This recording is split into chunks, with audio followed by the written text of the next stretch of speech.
Hello, this is Jared Bunch, and we're here from the American College of Cardiology meetings in Orlando, here at the Intermountain Medical Center booth. And I'm here with the pleasure to be with Kevin Campbell from Duke in North Carolina, but now also involved heavily with helping us manage remote data, pacemaker data, and implantable defibrillator data through the company PaceMate.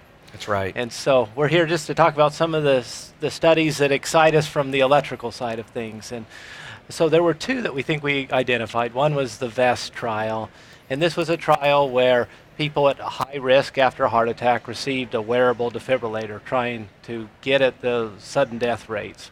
What were your thoughts with that? You know, it wasn't surprising the way it turned out, where it did not reduce sudden cardiac death, because we know that from prior defibrillator trials that, you know, we all have banked on that's not, you know, the time that we have to worry as much. You know, what I have trouble trying to reconcile is the back end of the thing where the 90-day mortality was impacted.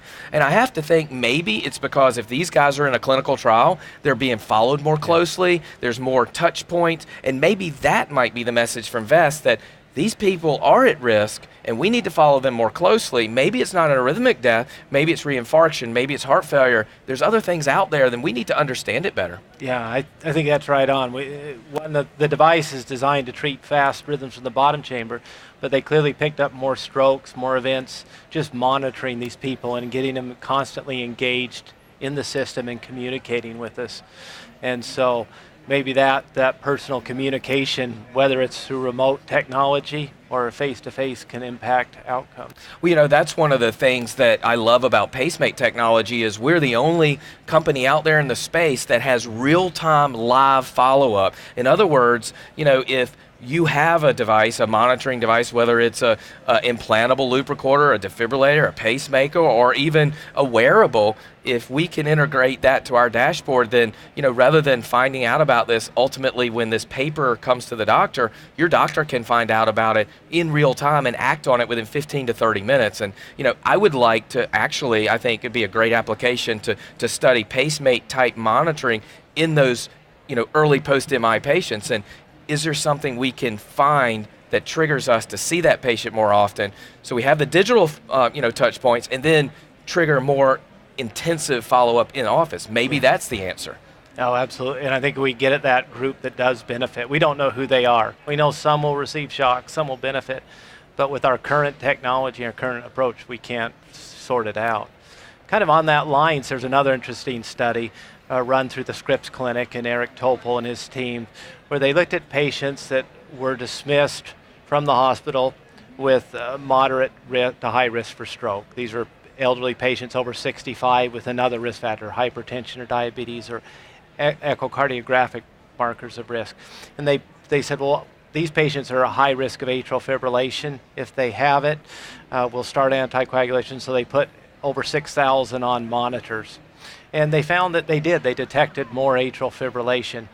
But I think what was interesting is that detection didn't change stroke rates. What's your thoughts with that? Because you'd suspect detecting it more, you would do better. You know, I think that not all AFib is proven to be equal. And, you know, I think comorbidities have a role to play. What is your risk for stroke outside of just the AFib? I think there's a lot of things we don't understand, but I do think it really shows the benefit of monitoring these patients, because then we do determine they have AFib, and maybe AFib is a marker for inflammation. Maybe AFib is a marker. You know, there are some correlation between AFib and MI and things of that sort. So maybe it's something that'll at least pique our interest to see that patient. The other thing is, I would really love to see an economic analysis of this data. Did we save money? Did it cost us more money? Did we get a return on investment for placing those monitors? Again, I think that's a role where PaceMate type dashboard monitoring can you know, really play a role and help answer those questions, because the beauty of PaceMate is that we have an enormous database of blinded data that's HIPAA compliant, that's protected in the cloud, that we can go in and ask these important questions so that we as electrophysiologists can have a better idea how to interpret these important trials. Absolutely, yeah. And along those lines, it did impact downstream resource utilization. More people were seen by cardiology, even greater than the amount. 6% of patients were diagnosed with atrial fibrillation, but 10% saw cardiology. So they were picking up other things as well.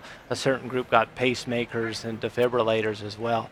But it gives that link of understanding, because until recently, until the technological age, we've relied on patient symptoms, and we know that those are really poor correlates of really what's going on with the heart.